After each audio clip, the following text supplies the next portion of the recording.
बिस्मिल्लाहिर्रहमानिर्रहीम। अस्सलाम वालेकुम। आप देख रहे हैं हालात में हूं सईद चौधरी। पाकिस्तान एक तरफ अमेरिका का चहेता बना हुआ है, खास तौर पे ट्रंप बड़ा लाड कर रहे हैं। दूसरी तरफ चीन जो है वो हमारा आयरन फ्रेंड है। ये कैसे मुमकिन है? कहीं हम ओवर स्मार्ट तो नहीं बन रहे? और दूसरी ये कि अपोजिशन जमातों का 2 दिन एक बड़ा सियासी इवेंट हुआ है, तो क्या कुछ हासिल भी होगा? इस इवेंट का एलामिया कुछ और कहता है, पीटीए के लीडर्स कुछ और कह रहे हैं।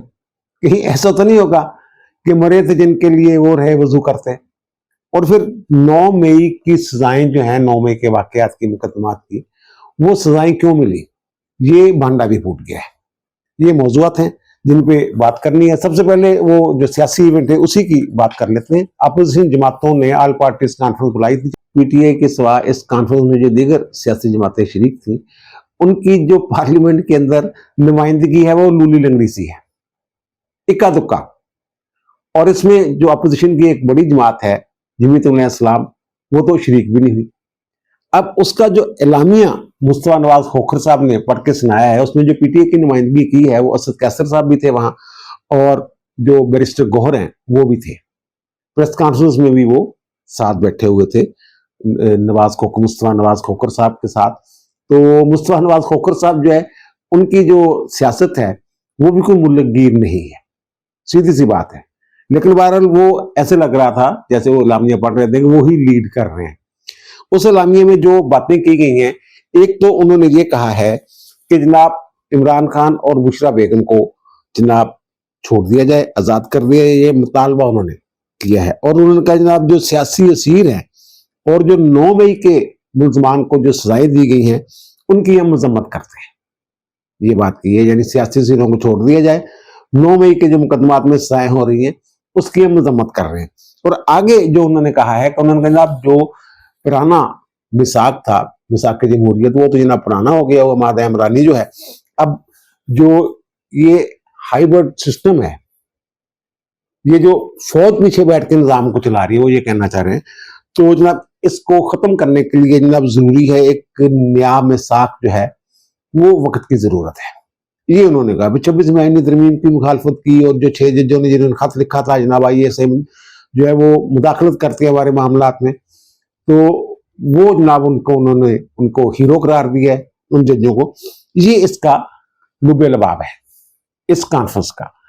अब ये जो मिसाक की बात कर रहे हैं, मिसाक अगर करना हो, जैसे मिसाक जमहूरियत पहले हुआ था, मुस्लिम लीग नून और पीपुल्स पार्टी, उसमें बड़ी जमातें थी, मोहतरमा बेनजीर भुट्टो और मियां नवाज शरीफ, उनके दस्तखत मौजूद हैं उस पर। और बाकी जो जमातें थी उस वक्त पाकिस्तान की, तकरीबन तमाम जमातें जो काफ लीग के सिवा, वो तमाम जमातें जो हैं उस मिसाक में शामिल थी, उनके दस्तखत जो है वो मौजूद थे।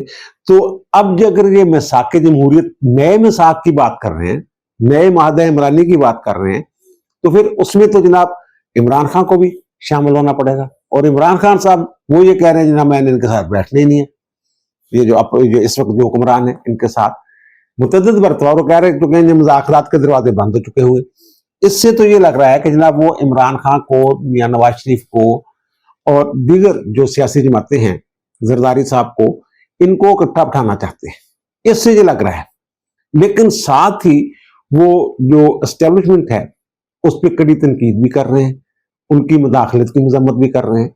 तो ये जो सिस्टम इस वक्त चल रहा है, तो इस सिस्टम की मौजूदगी के अंदर क्या ऐसा कोई मिसाक जो है वो मुमकिन है, या फिर ये सिर्फ अपोजिशन की जमातों के दरमियान कोई मिसाक चाहते हैं, कोई माहदा चाहते हैं? कॉन्फ्रेंस का एलामिया तो ये कह रहा है कि फौज को सियासी मामलात में मुदाखलत नहीं करनी चाहिए, और इस मुदाखलत को रोकने के लिए तमाम सियासी जमातों को किसी नए माहदे पे पहुंचना चाहिए, नया माहदा होना चाहिए, ये कह रहे हैं ना। लेकिन दूसरी तरफ जो पीटीआई के जनरल सेक्रेटरी हैं सलमान अकरम राजा साहब, आइन के मुहाफिज भी हैं, कानूनी माहिर भी हैं, सीनियर वकील भी हैं, वो जो बात कर रहे हैं वो जनाब इल्तिजाएं कर रहे हैं।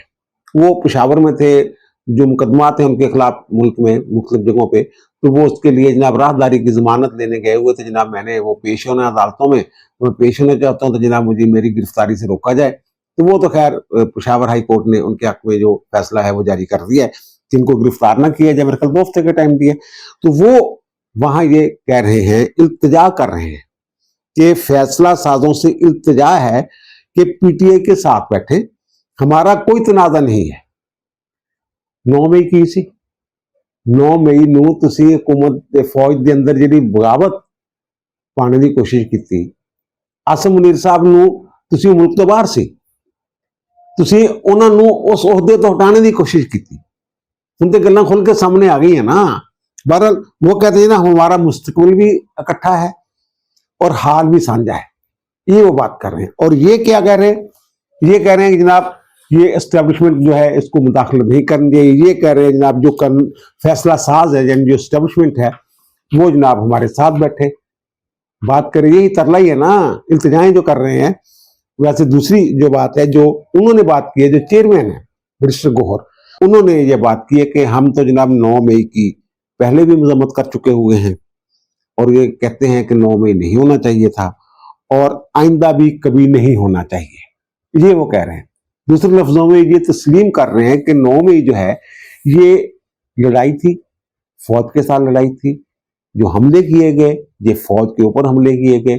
ज़ाहिर प्लानिंग जो है, मैं तो कन्विंस्ड हूँ इस बात पे कि जनाब ये इसका मास्टरमाइंड जो है ये इमरान खान, फैज हमीद और दीगर लोग जो है ना वो शामिल थे, ये साजिश मुजरमाना है।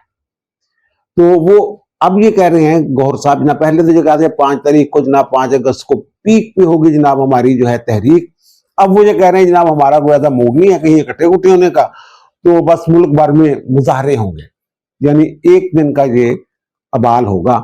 और मुझे ये लग रहा है जो ये कॉन्फ्रेंस वाले जो वो समझ रहे हैं कि जनाब वो इकट्ठे मिलकर जनाब शायद हम जो है ये एस्टेब्लिशमेंट को या हुकूमत को गिरा लें, तो ये होता हुआ वो नजर नहीं आ रहा है। पीटीआई उनको उस तरह साथ देने वाली नहीं है और वो वही जो मैंने अर्ज किया था कि जनाब मरे थे जिनके लिए वो रहे वजू करते, ऐसी ही कुछ सूरत हाल जो है मुझे बनती हुई नजर आ रही है। बैरिस्टर गौहर साहब ने कहा था ना हम देखेंगे जनाब हमने पार्लियामेंट का बाइकाट करना है, क्या करना है, इमरान खान से जनाब मुशावरत करेंगे, तो इस हवाले से पीटीआई के अंदर जनाब बड़ी फूट पड़ी हुई है।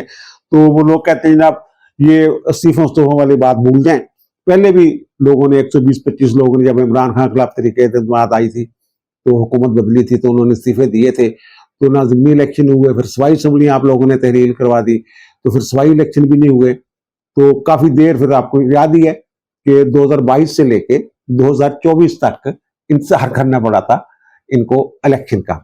बहरहाल और दूसरी जो मैं 9 मई अच्छा वैसे ना इस पे इमरान खान वाले से आप जो है जो फैमिली पूरी जो है ये सारी कहते नहीं झूठियां का टब्बर उस तरह का मामला बना हुआ है। अब बेटे जो हैं इनके जो इंटरव्यू दे रहे हैं कासिम खान साहब, वो उन्होंने पूछा इंटरव्यू करने वाले ने कि जनाब आपके वालिद की जिंदगी को खतरा है, वो कहते हैं मैं इस बारे में सोचना नहीं चाहता लेकिन मुझे लगता है कि उनकी जान को जो है वो खतरा वो कत्ल किया जा सकता है, जैसे लीमा खानम कहती हैं। और इमरान खान ने भी ट्वीट श्वीट किए हुए इस हवाले से कि अगर मुझे कुछ हो गया तो उसको जिम्मेदार आसिम मुनीर होगा। तो वो मैंने ये भी अर्ज किया था जनाब ये कबूल शबूल किसी ने निकाब नहीं करना उनको, उनकी क़यादत को जो बच्चों की है, तो ये आना शाना उन्होंने कोई नहीं है। और दूसरी जो मैंने बात की है कि जनाब ये जो भांडा फूट गया है 9 मई की सजाओं का, इनको सजाएं क्यों हो रही है, मैं बार बार ये बात कर चुका हूं कि जो इनकी वकालत का अंदाज है ना वो दुरुस्त नहीं है। बहुत सारी चीजें हैं जो वो सीरियसली लेते नहीं इनके वकील, और ऐसा ही बयान जो है जो फवाद चौधरी साहब बरी हुए हैं फैसलाबाद के मुकदमात में, फैसल चौधरी साहब जो हैं उन्होंने बयान दिया है।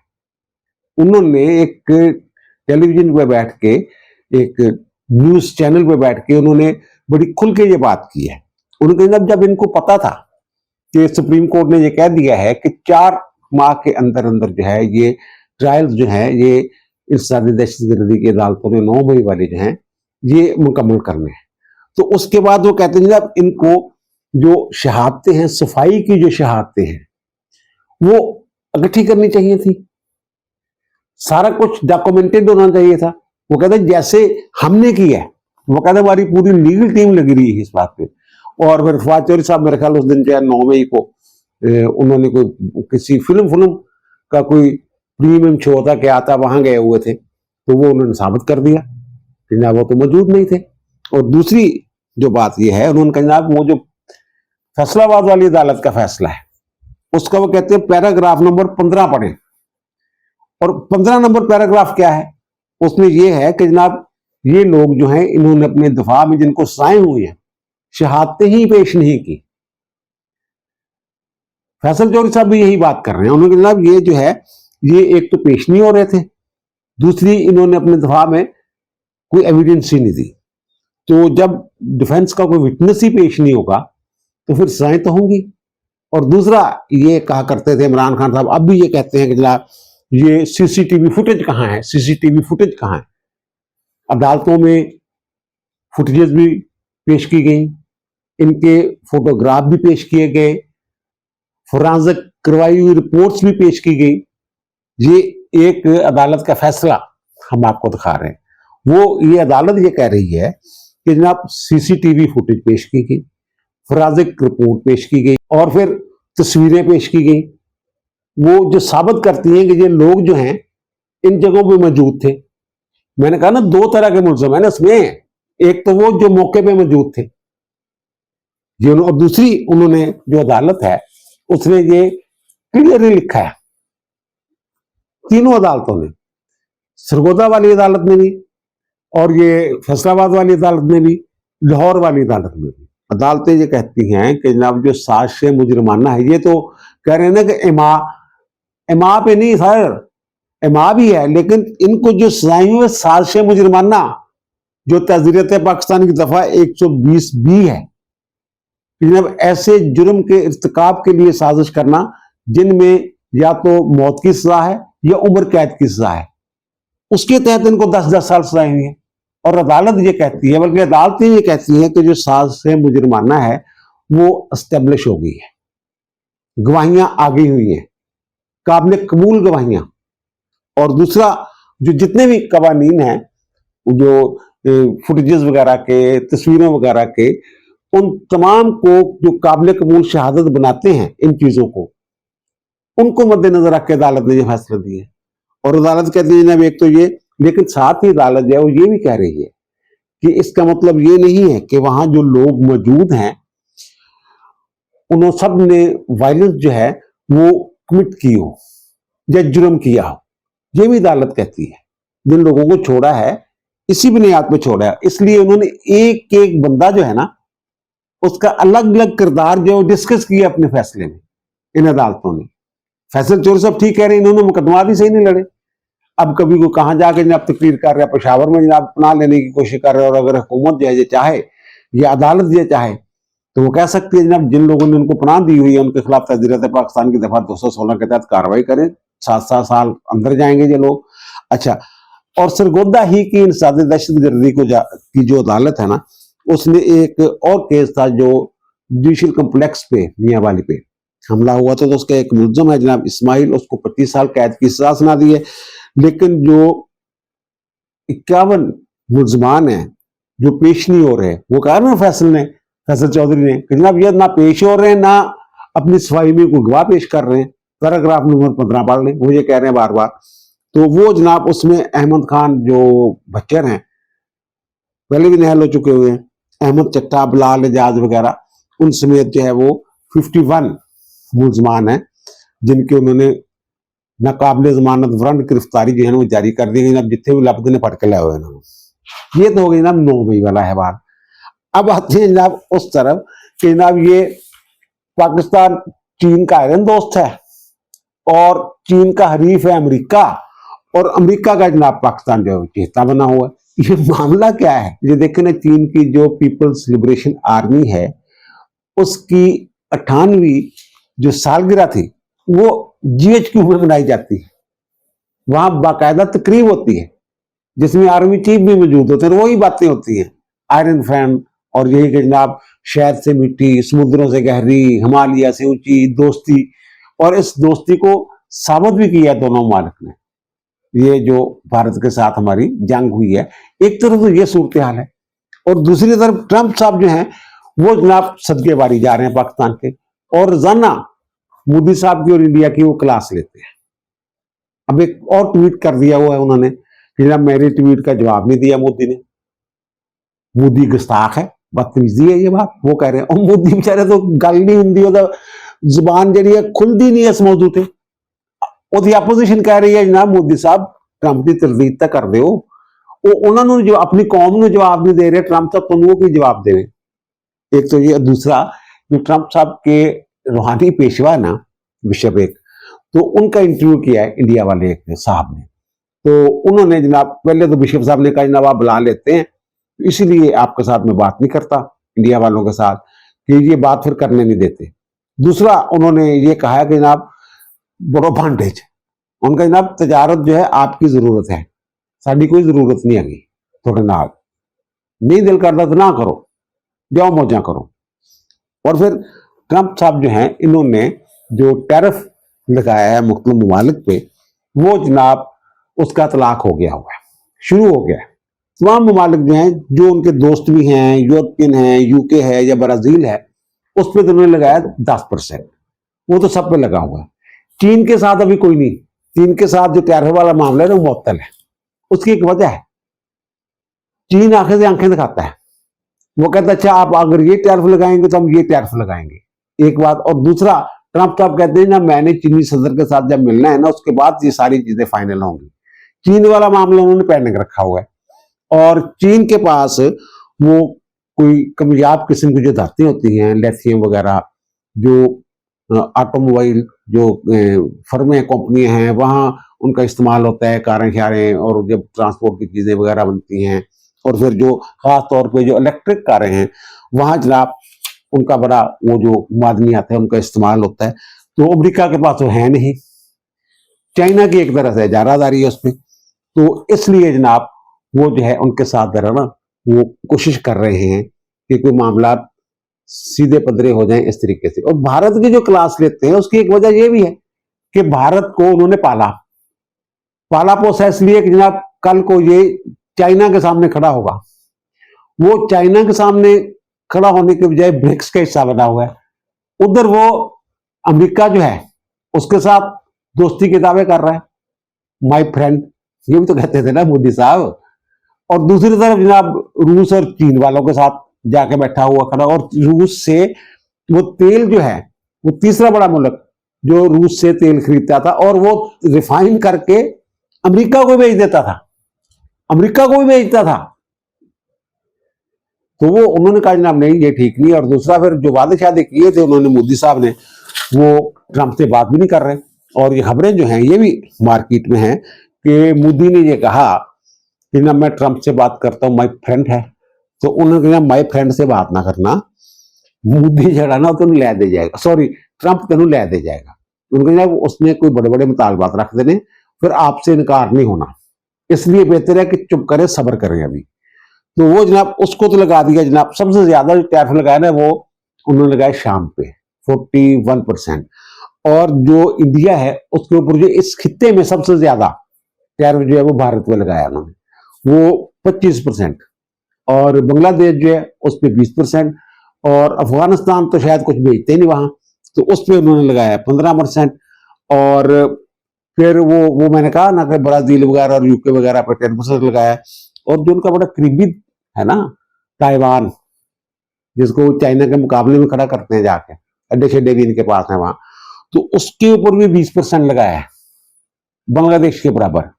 लेकिन पाकिस्तान के ऊपर जो टैरिफ लगाया है वो 19% उन्होंने लगाया। और दूसरी ये बात है कि उन्होंने पाकिस्तान के साथ जो उनकी ऑयल और गैस कंपनियां हैं, पहले भी मैंने अर्ज किया था कि वो जनाब ये डील टैप आ गई है कि पाकिस्तान में वो ऑयल और गैस के जो जखायर हैं वो तलाश करेंगे, जॉइंट वेंचर होगा।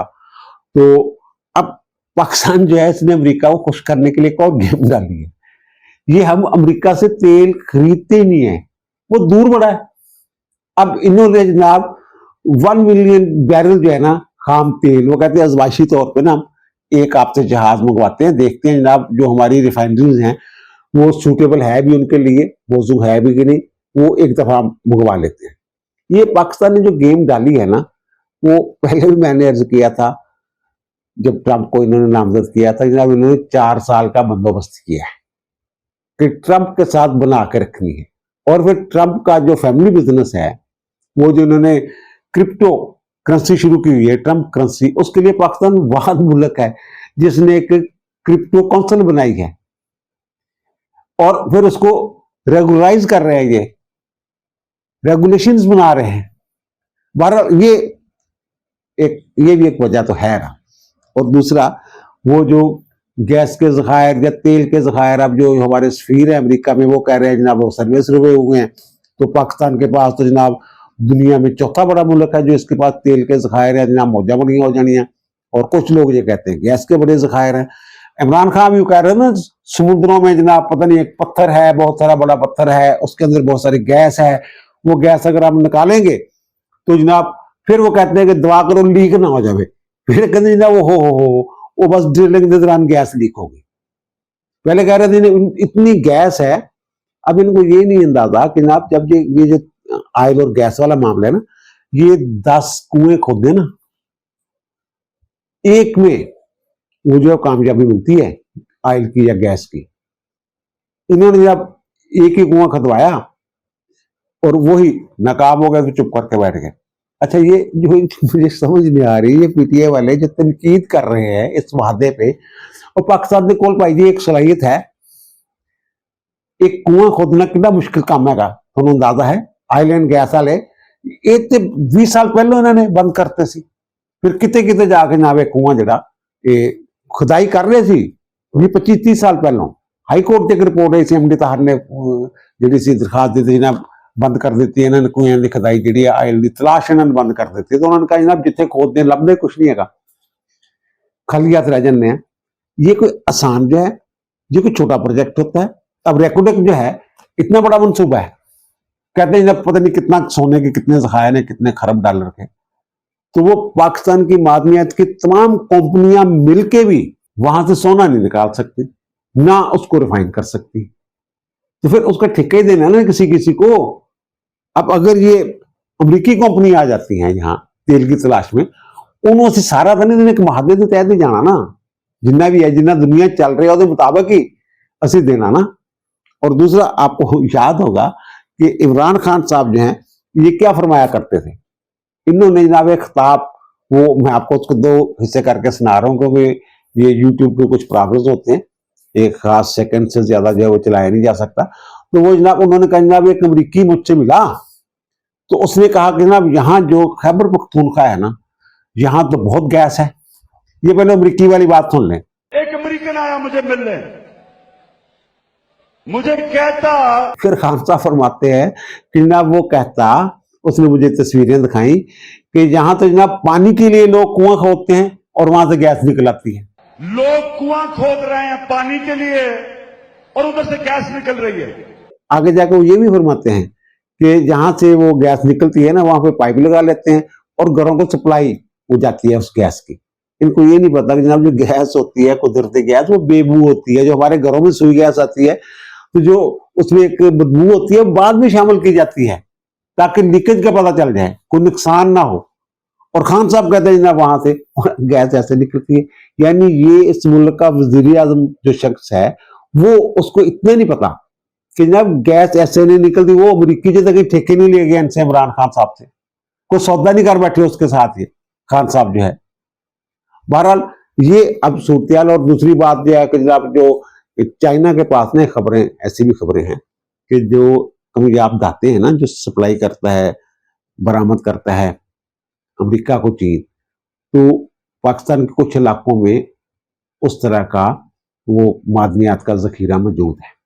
तो ये भी हो सकता है आगे जाके कि ये जो अभी ठेका हुआ है, ये मादनियात का भी ठेका शक्का उसके सरमायाकार आए थे ना पाकिस्तान में, और हमारे जो फील्ड मार्शल हैं इन्होंने पाकिस्तानी कम्युनिटी से वहां खिताब करते हुए कहते हैं ना अमेरिका हमारे साथ मादनियात करे, जितना वो यूक्रेन से लेना चाहता है उतना तो रोजाना पाकिस्तान जो है वहां से वो पाकिस्तान से प्रॉफिट कमा सकता है। इस तरह की बात उन्होंने कोई की थी, रोजाना या महाना या सालाना, इस तरह का उन्होंने जिक्र किया था। तो इस तरह भी मामला जो है आगे जा सकता है। और ये जो पाकिस्तान और दूसरा है चीन और अमेरिका दोनों के साथ तवाज़ुन वाली बात है। पाकिस्तान चीन का भी दोस्त है और अमेरिकी ब्लॉक में भी रहा हुआ है। ये आपके लिए में है ना, चीन और अमेरिका के दरमियान जो तलकात कायम करवाए थे वो पाकिस्तान ने उसमें मरकजी किरदार अदा किया था। दूसरा, ईरान के सदर भी आज पाकिस्तान के दौरे पे आ रहे हैं एक वफद के साथ। तो खबरें ये भी हैं कि पाकिस्तान ईरान और अमेरिका के दरमियान पुल का किरदार जो है वो अदा कर सकता है। तलकात जो है बेहतर हो सकते हैं दोनों ममालिक के दरमियान। तो इस तरह की बातें। और दूसरा जो पाकिस्तान है, ये जो अमेरिका की तरफ ये आप देख रहे हैं, पाकिस्तान की जो मोहब्बतें हैं या अमेरिका की जो पाकिस्तान के लिए मोहब्बतें हैं, वो चीन को एतमाद में लेके ये सारा कुछ किया हुआ है। वहां से चीन से जो कहते हैं त्यारे नहीं खरीद रहे हम, हो सकता है कि त्यारे जो हैं वो चीन में रहें, लेकिन आए वो वक्त जरूरत जो है वो हम यहाँ ले आए। और मैंने ये पहले भी अर्ज किया था कि दो ममालिक ऐसे हैं जिनसे हम आधार जो है मुस्तार, आधार भी नहीं मुस्तार, लेकिन आप ये जरा देना, ये हम फिर वापस कर देंगे। चीन और तुर्किया दो ममालिक के साथ इस तरह की सूरत, इस हद तक हमारे चीन के साथ तल्लुकात हैं। और अमेरिका के साथ जो तल्लुकात है वो मैंने आपको वजह बताई दी। यानी पाकिस्तान कोई वो ओवर स्मार्ट नहीं बन रहा, पाकिस्तान बड़ी दानिश के साथ ये खेल रहा है। और दोनों ममालिक को पता है पाकिस्तान के किरदार के हवाले से, और दोनों ही पाकिस्तान पे इस वक्त बात कर रहे हैं। अब दीजिए मुझे इजाजत, इंशाअल्लाह दोबारा मुलाकात होगी नए व्लॉग के साथ। अल्लाह ताला आप पर, मुझ पर, हम सब पर मेहरबान रहे। अल्लाह हाफिज।